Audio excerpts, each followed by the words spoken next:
اعوذ باللہ من الشیطان الرجیم بسم اللہ الرحمن الرحیم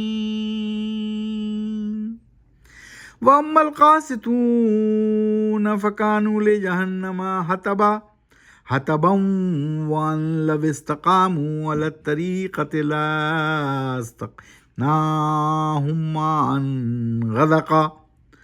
غَدَقًا لِّنَفْتِنَهُمْ فِيهِ وَمَن يُعْرِضْ عَن ذِكْرِ رَبِّهِ يَسْلُكْهُ عَذَابًا صَعَدًا۔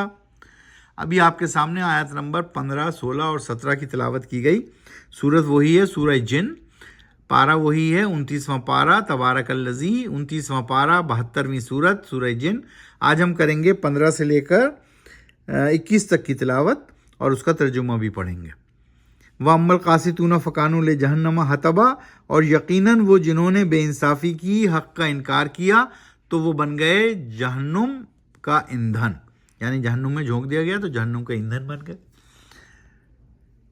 وَأَن لَوِ اسْتَقَامُوا، اور یہ کہ اگر جمے رہیں وہ جن انسان صحیح طریقے پر، علی الطریقۃ، صحیح طریقے پر ڈٹے رہیں، تو ہم ان کو وافر سیراب کرے گا اللہ ظاہری اور باطنی برکات سے۔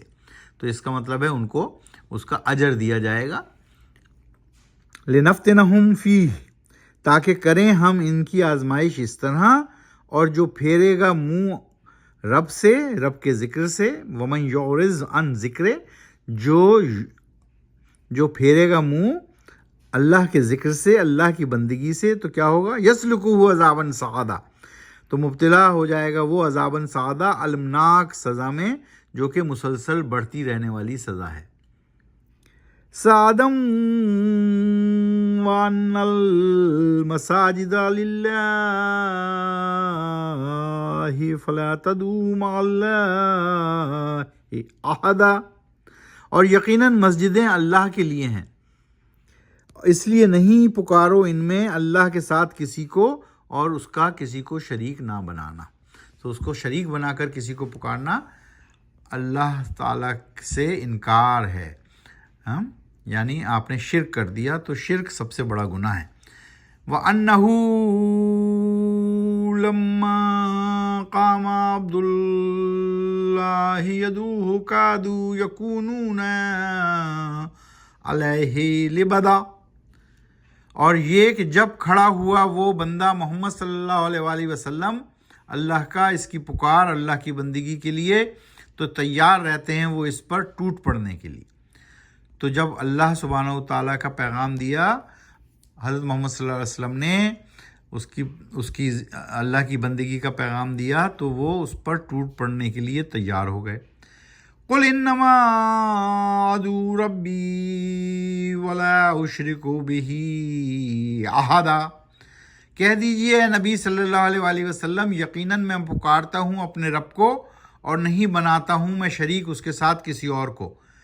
قُلْ إِنِّي لَا أَمْلِكُ لَكُمْ ضَرًّا وَلَا رَشَدًا، کہہ دیجئے اے نبی صلی اللہ علیہ وآلہ وسلم، یقیناً نہیں رکھتا میں اختیار تمہارے لیے کسی ضرور نقصان کا اور نہ ہی کسی بھلائی کا، یعنی کسی نفع کا۔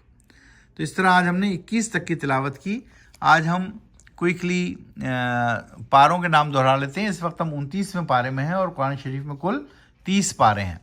پہلا پارہ جو ہم نے پڑھا الف لام میم، دوسرا پارہ سیاقول، تیسرا پارہ تلک الرسل، چوتھا پارہ لن تنالوا، پانچواں پارہ والمحسنات، چھٹا پارہ لا یحب اللہ، ساتواں پارہ وَإِذَا سَمِعُوا، آٹھواں پارہ وَلَوْ أَنَّنَا، نواں پارہ قَالَ الْمَلَأُ، دسواں پارہ وَاعْلَمُوا، گیارہواں پارہ يَعْتَذِرُونَ، بارہواں پارہ وَمَا مِن دَابَّةٍ، تیرہواں پارہ وَمَا أُبَرِّئُ، چودہواں پارہ ربما، پندرہواں پارہ سبحان الذی، سولہواں پارہ قال علم، سترہواں پارہ اقترب للناس، اٹھارہواں پارہ قد افلح، 19واں پارہ وقال الذین، 20واں پارہ امن خلق، 21واں پارہ اتلو ما اوحی، 22واں پارہ ومن یقنت، 23واں پارہ ومالیہ، 24واں پارہ فمن ازلم، 25واں پارہ الہ یردو، 26واں پارہ حامیم، 27واں پارہ قال فما خطبکم، 28واں پارہ قد سمع اللہ، اور 29ویں پارے میں ابھی ہم ہیں. 29ویں پارے کا نام ہے تبارک الذی. قرآن شریف کو سمجھ کر پڑھیے، آہستہ آہستہ پڑھیے، قرآن و سنت کو اپنی زندگی میں نافذ کیجیے، نماز پڑھیے اور نماز پڑھنے کی تلقین کیجیے. یہی ضابطہ اخلاق اور ضابطہ حیات ہے اور دونوں جہانوں میں کامیابی کی کنجی. صدق اللہ العظیم.